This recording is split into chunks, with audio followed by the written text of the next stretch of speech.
नमस्कार दोस्तों, मैं मनीष कुमार भोज आप सभी का अपने इस यूट्यूब चैनल पहाड़ एजुकेशन में हार्दिक स्वागत करता हूं। दोस्तों, आप सभी को सर्वविदित है कि आज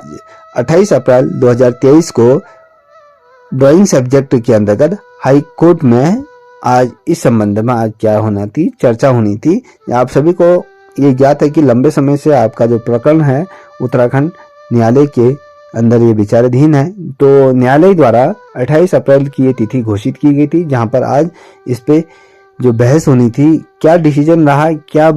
इसके अंतर्गत क्या वार्तालाप रही, तमाम चीजें आप लोगों के समक्ष लेके उपस्थित हुआ हूं। क्योंकि बहुत बच्चों का बार बार फोन आ रहा था कि सर वीडियो बना दीजिए, तो उन सभी बच्चों के लिए ये वीडियो प्रत्यक्ष तौर पर बनाई जा रही। जितना मुझे पता है उसके आधार पर मैं आपको बताने की कोशिश करूंगा। देखिए दोस्तों, आप सभी को जैसे कि ज्ञात था कि 28 अप्रैल को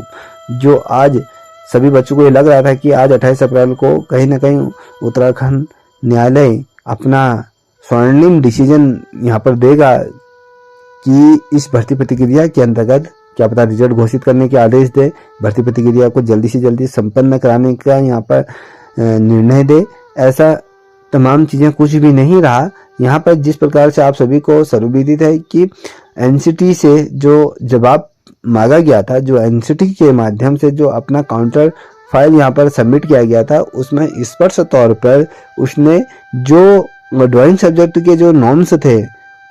उन नॉर्म्स को यहाँ पर स्पष्ट तौर पर उसने उल्लेखित किया। और यहाँ पर अगर हम बात करें, चाहे आपकी कमीशन की बात करूं या राज्य सरकार की बात करूं, तो इन तीनों के मध्य यहाँ पर आज वार्तालाप रही।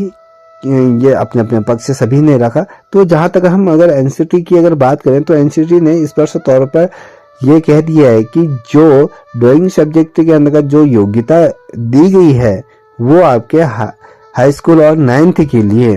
एलटी संवर्ग के अंतर्गत अगर हम बात करें तो यहाँ पर स्पष्ट तौर पर जो उसने दो टूक जो बात रखी कि यहाँ पर बीएड कंपलसरी, यहाँ पर उसका कहना था कि हाँ यहाँ पर एनसीटी का जो नॉर्म्स थे उसके आधार पर तो यहाँ पर बीएड कंपलसरी ही होगा। अगर हम बात करें, जब उत्तराखंड सरकार या कमीशन से जो पूछा गया था तो उन्होंने अपना स्पष्ट तौर पर इसे स्वीकार किया कि हमसे ये गलती हुई है। तो जब ये गलती हुई है तो कहीं ना कहीं ये पेच फंसने वाली बात है। तो मैं ये नहीं कहूंगा कि मैं किसी एक का पक्ष यहाँ पर रख रहा हूँ, मैं किसी का भी पक्ष यहाँ पर ना रखते हुए एक जो आज बहस हुई, जिस चीज पे आज डिसीजन जो आना था या किसके पक्ष की तरफ जाना था, एक जनरली तौर पर मैं बात करूंगा। यहाँ पर ना बीएड की बात करूंगा ना नॉन बीएड की बात करूंगा, जो नॉर्म्स से जो चेंज किए गए थे उन पे बात करूंगा। ठीक है, देखिए दोस्तों, जब सरकार से पूछा गया हाईकोर्ट द्वारा कि आपने जब एनसीटी की गाइडलाइन पहले तो सबसे पहले आपने फॉलो नहीं की और उसमें स्पष्ट तौर पे ये कह रही है कि भैया यहाँ पर आपके जो एलटी संवर्ग के अंतर्गत यहाँ पर क्या होना चाहिए, बीएड कंपलसरी होना चाहिए। अगर यहाँ पर बीएड कंपलसरी है तो यहाँ पर आपका जो आपने स्नातक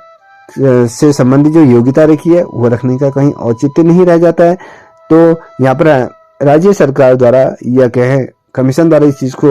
एक्सेप्ट किया गया है कि हाँ यहाँ पर हमसे गलती हुई है। अगर यहाँ पर इसने गलती एक्सेप्ट की है तो ऑब्वियसली आप ये लेके चलिए कि हाँ जो पहले जो पूर्व में जो नॉर्म्स थे एज इट इज वो सही है। कहीं ना कहीं उसी के आधार पर पहले जो भर्ती प्रतिक्रिया में जो नॉर्म्स रखे गए थे, कहीं ना कहीं एनसीटी की गाइडलाइन को फॉलो करते हुए वो नॉर्म्स रखे गए थे। उसके बाद जब इसमें संशोधन किया गया था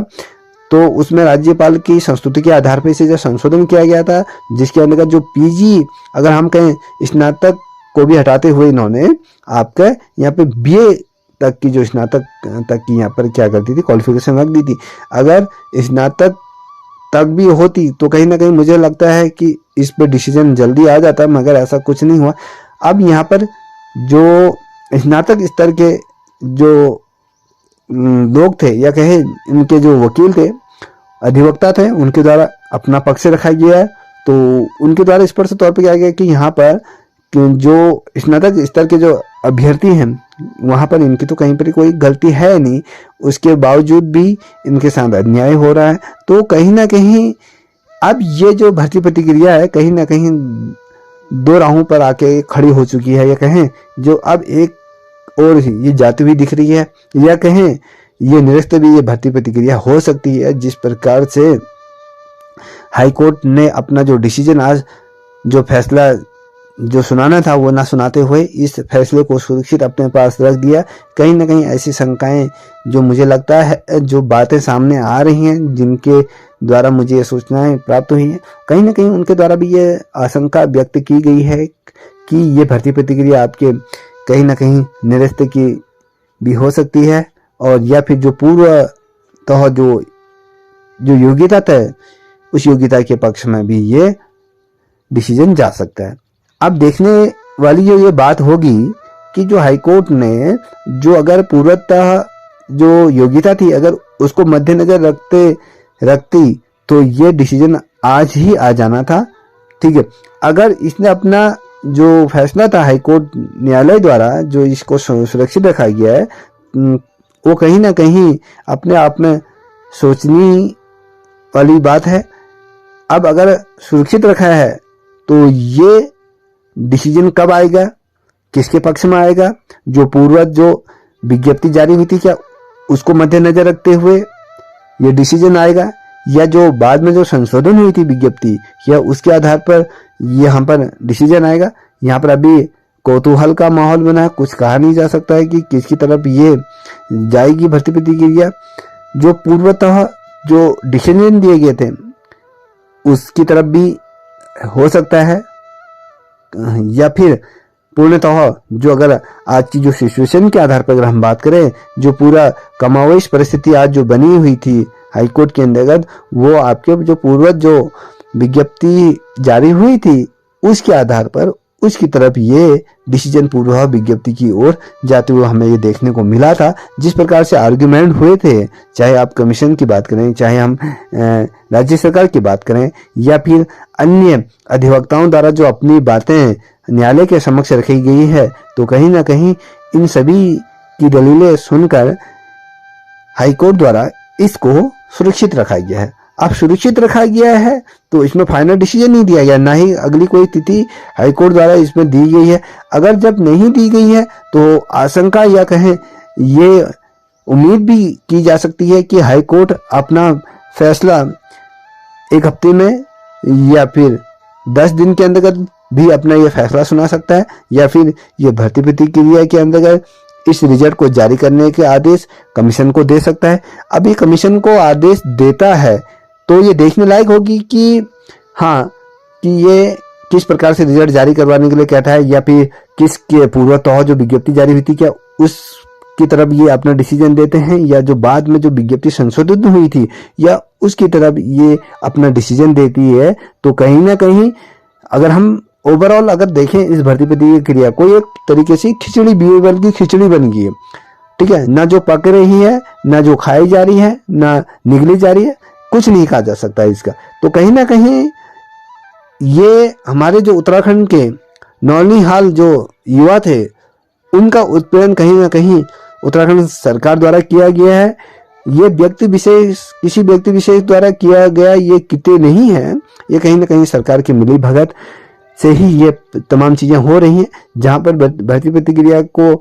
आ जाना था, इसका रिजल्ट घोषित हो जाना था, जहां आपकी नियुक्ति प्रतिक्रिया प्रारंभ हो जानी थी, या तो अगर इसे निरस्त करना था तो पूर्व इसको निरस्त कर लिया जाता, तो जिससे कि 6 महीने के अंदर इसका भर्ती प्रतिक्रिया का यहाँ पर नोटिफिकेशन जारी होते हुए आपका क्या होता है रिजल्ट भी जारी आज तक हो जाता। अगर सरकार चाहती तो पूर्वतः अगर इस विज्ञप्ति को निरस्त करते हुए अगर यहाँ पर नई विज्ञप्ति जारी करती, तो मुझे लगता है कि जब से ये प्रकरण चल रहा है तब से तो आपका एलटी की दूसरी भर्ती प्रतिक्रिया होने के बाद उसका रिजल्ट भी जारी हो सकता था और उसकी भर्ती नियुक्ति प्रतिक्रिया भी यहाँ पर गतिमान हो सकती थी। तो ऐसा तो कहीं कुछ किया नहीं। तो जब राज्य सरकार द्वारा ये सारी चीजें दलील दी गई है, जब उसको ये पता था कि भाई एनसीटी के माध्यम से इसमें बीएड की योग्यता दी गई है, तो कहीं ना कहीं ये भी गलत है। अगर हम उस दृष्टिकोण से देखें, देखिए जो स्नातक स्तर के जो बच्चे हैं ये ना सोचे कि मैं ये आपके लिए इस प्रकार से शब्द बोल रहा हूं, मैं आप किसी के व्यक्ति विशेष के बारे में नहीं बोल, हम तो उस संबंध में बात कर रहा हूं जो हाई कोर्ट के अंदर जो चीजें हुई थी। ठीक है, जो पूर्व अगर कहीं ना कहीं अगर सोचने वाली बात है तो कहीं ना कहीं हर कोई व्यक्ति ये सोच रहा होगा, हर व्यक्ति अपने दिमाग ये दौड़ा रहा होगा, अगर हाई कोर्ट ने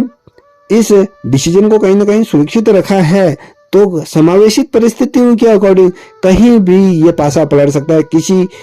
की तरफ भी ये तराजू का पलड़ा ऊपर नीचे हो सकता है। ये नहीं कहा जा सकता है कि जो पूर्वज जो विज्ञप्ति जारी हुई थी उसी के आधार पर रहेगा, या जो बाद में जो संशोधन हुई थी विज्ञप्ति उसके आधार पर डिसीजन आएगा। तो इसमें अभी हम कुछ नहीं कहा जा सकता, क्योंकि न्यायालय के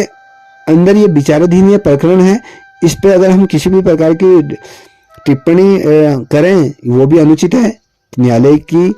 अवमानना होगी। तो न्यायालय की अवमानना न करते हुए हम एक अपने तरफ से जो हम बात कर रहे हैं वो रख रहे हैं। तो न्यायालय की हमें सभी को उसका सम्मान करना चाहिए, हम भी उसका सम्मान करते हैं, उस पर कोई मैं टिप्पणी नहीं करना चाहूँगा। तो दोस्तों, अगर जो आज की जो परिस्थिति जो हाईकोर्ट के अंदर जो बनी रही, जहाँ पर आपके एमएफए वालों ने भी अपना पक्ष रखा कि भैया आप जो बीए वाला है या एमए वाला है वो तो बीएड कर सकता है, क्योंकि चाहे वो गढ़वाल यूनिवर्सिटी से करे या कुमाऊं यूनिवर्सिटी या अन्य किसी राज्य से बीएड वो आराम से कर सकता है। मगर जब एमएफए वाले या बीएफए वालों द्वारा अपना जो पक्ष है हाईकोर्ट में रखा गया, उनके द्वारा हाईकोर्ट में स्पष्ट तौर पर यह दलील दी गई थी कि सर हमारे सब्जेक्ट में एमएफए में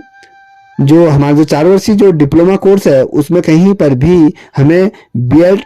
करने की कहीं पर भी कोई भी गुंजाइश नहीं, हमारे सब्जेक्ट में बीएड नहीं होता है, क्योंकि ये डिप्लोमा कोर्स है। डिग्री कोर्स में ही हमेशा क्या होता है, बीएड होता है, तो डिप्लोमा कोर्स में भी कभी बीएड होता नहीं। तो ये लोगों ने भी अपना पक्ष रखा, ये लोग भी उससे वंचित नहीं होंगे। इससे पूर्व की अगर हम विज्ञप्तियों की बात करें तो जहाँ पर पीजी या एमएफए रखा गया था, जो फाइन आर्ट वाले बच्चे भी इसमें अंदर हुए, तो कहीं ना कहीं चौतरफा ये भर्ती घिर चुकी है। यहाँ पर एमएफए वालों द्वारा भी अपना जो पिटीशन यहाँ पर दायर किया गया था, अपनी बातें यहाँ पर रखी गई थी। तो अब देखने लायक ये होगा कि क्या एमएफए वालों की को भी ध्यान में रखते हुए या एमए वालों को भी, या फिर ग्रेजुएशन स्तर के जो अभ्यर्थी हैं जिनके द्वारा ये परीक्षा दी गई है, जो बीएड वाले हैं उनके द्वारा ये परीक्षा दी गई है, तो किसकी तरफ ये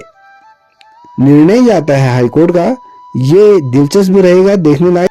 तो निराश ना हो, जो डिसीजन आएगा वो शर्माते हैं। अगर मैं यहाँ पर एक चीज और आपको कहना चाहूंगा, देखिए जिस प्रकार से हाईकोर्ट ने इस डिसीजन को अपने अधीन सुरक्षित रखा है, कहीं ना कहीं मुझे ये लगता है कि जिस प्रकार से पूर्व जो डिसीजन रहे, क्या पता उस प्रकार से भी डिसीजन आ सकता है। अब ये हाईकोर्ट के जो न्यायाधीश है, ये उन पर डिपेंड करता है वो किस तरफ से ये डिसीजन को देते हैं। अगर बहुत से बच्चे ये कह रहे होंगे कि भैया इसमें चाहे पूर्व जो विज्ञप्ति जारी हुई थी वो अभ्यर्थी, या जो बाद में जो जारी विज्ञप्ति हुई थी जो वो अभ्यर्थी जिन्होंने इसमें पार्टिसिपेट किया था, चाहे स्नातक स्तर के या बीएड स्तर के जो अभ्यर्थी हैं, ये हाईकोर्ट चले जाएंगे, ये तमाम चीज़ें अभी हाईकोर्ट जाने वाली, तो ऐसी कोई मुझे यहाँ पर ऐसी संभावनाएं दिखाई नहीं देती है। क्योंकि हाईकोर्ट या सुप्रीम कोर्ट भी अगर हम जाते हैं तो उसके लिए हमारे पास जो डिसीजन हाईकोर्ट द्वारा जो दिया जाएगा, उसी डिसीजन को हम क्या करते हैं, सुप्रीम कोर्ट में चैलेंज करते हैं। अभी तो हाईकोर्ट ने डिसीजन नहीं दिया है, अभी कोई सुप्रीम कोर्ट नहीं जा सकता। जब तक ये डिसीजन अपने पास सुरक्षित रखा है तो कहीं ना कहीं सभी के लिए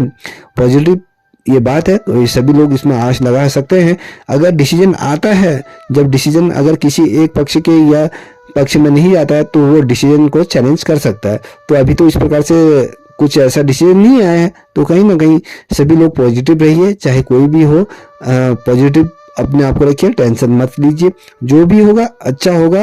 आज नहीं तो कल अवश्य होगा, आपका संघर्ष अवश्य सफल होगा। तो इतना ही आप लोगों को कहना था, जो चीज़ें मुझे पता चली आपके लोगों के समक्ष रखी। यदि आपको वीडियो पसंद आए तो प्लीज़ इस चैनल को भी लाइक शेयर सब्सक्राइब